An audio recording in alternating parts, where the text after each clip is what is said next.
Hi, my name is Caleb Finch, and I'm going to tell you about my story. First of all, you may wonder why I think it's important that you know the personal things about me.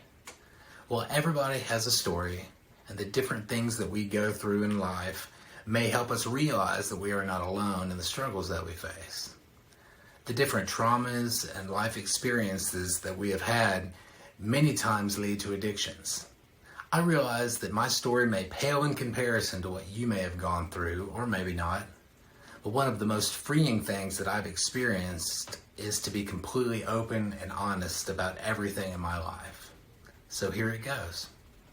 I was born and raised in Memphis, Tennessee. The summer of my second grade year, my family moved to North Memphis. My parents were doing the best that they could, but this area of Memphis was not the safest or easiest neighborhood to grow up in as a poor white kid.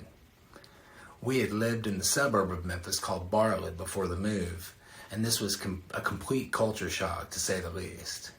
I was truly a minority. I learned how to fight, and I learned the ways of my new neighborhood in the third grade. Of course, I ultimately made friends, but my new friends were not the best influences for a young man. I smoked my first marijuana joint when I was 12, and I started selling it and other drugs by the age of 14. By this time, I had seen more violence than most. Gunshots were heard in my neighborhood on a pretty consistent basis, and I had my first firearm that was given to me by my friend just before my 15th birthday. He was also my drug supplier, and he wanted me to be protected. Just before my 9th grade year, my family moved a few miles east to a little bit better neighborhood in Memphis called Raleigh. I ended up going to a high school that was much less violent and made some better friends. However, I still smoked marijuana just about every day, and I continued to sell it and other drugs, because that's what poor kids where I was from did. By the time I graduated high school, I had been to more funerals of friends than I care to remember. I knew that I had to get out of that city before it took me, or I ended up in jail.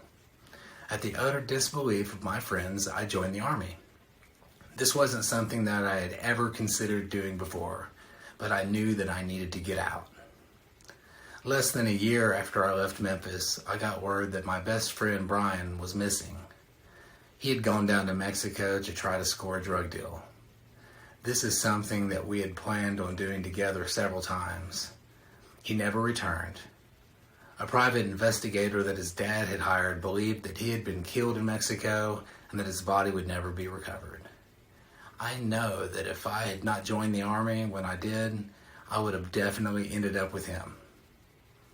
I stopped smoking weed for a brief time while I was in the Army, but I started up again a couple years after I got out. As I got older, I continued to use more and more marijuana and alcohol to deal with the stress.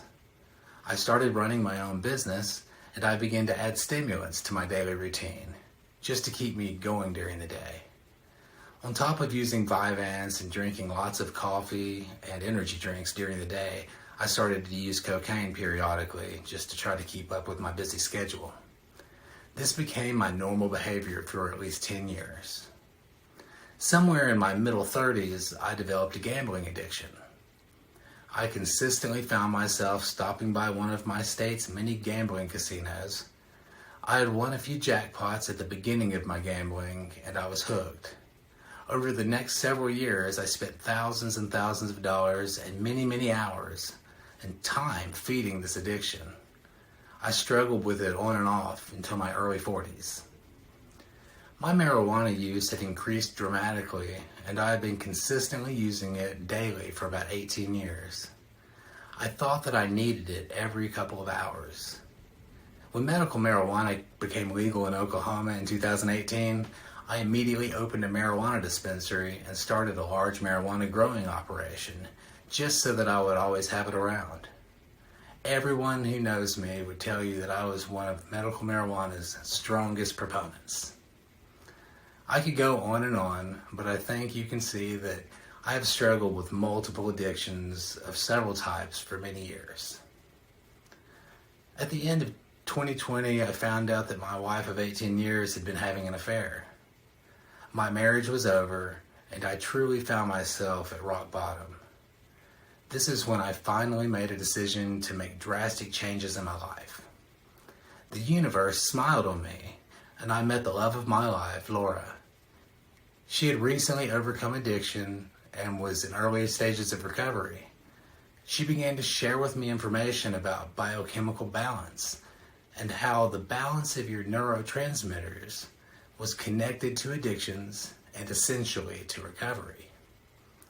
I began to understand that using substances and other addictive behaviors to escape from past trauma so that I didn't have to deal with my feelings only made things worse. This behavior only diminishes your neurotransmitters, and you find yourself in a perpetual cycle. I started exercising regularly, I changed my diet, I quit drinking and using stimulants and replaced them with natural amino acids. I also began to use meditation as a daily practice. A few months later, I quit using marijuana completely, which I had been addicted to for nearly 20 years. I thought of marijuana as a medicine to help me with anxiety, but I found out that it has been the actual cause of most of my anxiety.